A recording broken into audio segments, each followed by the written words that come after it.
మోంతా తుఫాన్ ప్రభావం నల్గొండ జిల్లాలో తీవ్రంగా కనిపిస్తుంది. ఎగువన కురుస్తున్న నిరంతర వర్షాలతో మూసీ ప్రాజెక్టులోకి భారీగా వరద నీరు చేరుతుంది. దీంతో 7 క్రస్ట్ గేట్లను 2 అడుగుల మేర ఎత్తి దిగువకు నీటిని విడుదల చేశారు. మూసీ నది ఒడ్డు గ్రామాలకు వరద నీరు చేరే అవకాశం ఉన్నందున ప్రజలు అప్రమత్తంగా ఉండాలని అధికారులు హెచ్చరించారు. ప్రాజెక్టు పరిసర ప్రాంతాల్లో నిరంతర పర్యవేక్షణ కొనసాగుతుంది. వర్షపాతం ఇంకా కొనసాగితే మరిన్ని గేట్లు ఎత్తే అవకాశం ఉందని ఇరిగేషన్ అధికారులు తెలిపారు. ప్రాజెక్టుకి ఇన్ఫ్లో 2677 క్యూసెక్కులు, అవుట్ఫ్లో 2368 క్యూసెక్కులుగా నమోదైంది.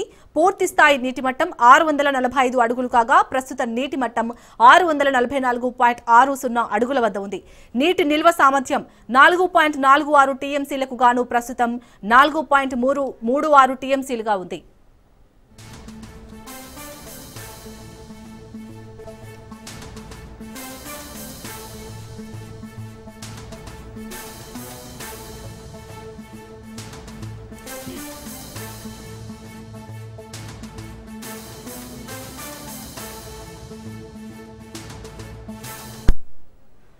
మోంతా తుఫాన్ ప్రభావం నల్గొండ జిల్లాలో తీవ్రంగా కనిపిస్తుంది. ఎగువన కురుస్తున్న నిరంతర వర్షాలతో మూసీ ప్రాజెక్టులోకి భారీగా వరద నీరు చేరుతుంది. దీంతో 7 క్రస్ట్ గేట్లను 2 అడుగుల మేర ఎత్తి దిగువకు నీటిని విడుదల చేశారు.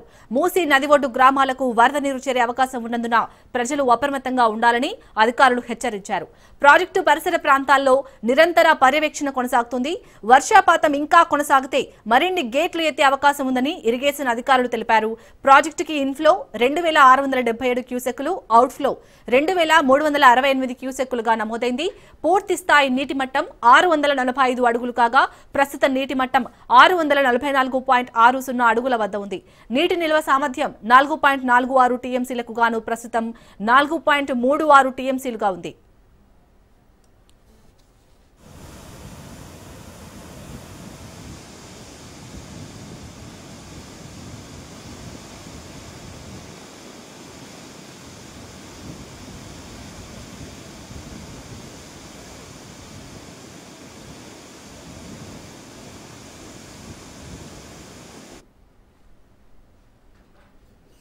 నల్గొండ జిల్లా దేవరకొండ నియోజకవర్గంలో వర్షం బీభత్సం సృష్టించింది. ఎడతెరిపి లేకుండా కురుస్తున్న వర్షాలకు లోతట్టు ప్రాంతాలు జలమయమయ్యాయి. కుండపోత వర్షం కారణంగా దేవరకొండ రూరల్ మండలంలోని కొమ్మేపల్లి గ్రామంలో ఉన్న గిరిజన గురుకుల పాఠశాల భవనం పూర్తిగా జలదిగ్బంధంలో చిక్కుకుంది. భారీ వర్షాల నేపథ్యంలో వాగులు పొంగి ప్రవహిస్తున్నాయి.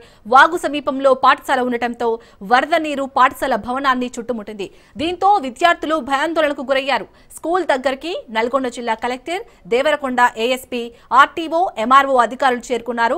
పిల్లలను బయటకు తీసుకొచ్చేందుకు ప్రయత్నాలు చేస్తున్నారు. పాఠశాల ఎదుట ఎప్పటికప్పుడు పరిస్థితిని సమీక్షిస్తున్నారు. విద్యార్థులను క్షేమంగా కాపాడారు అధికారులు.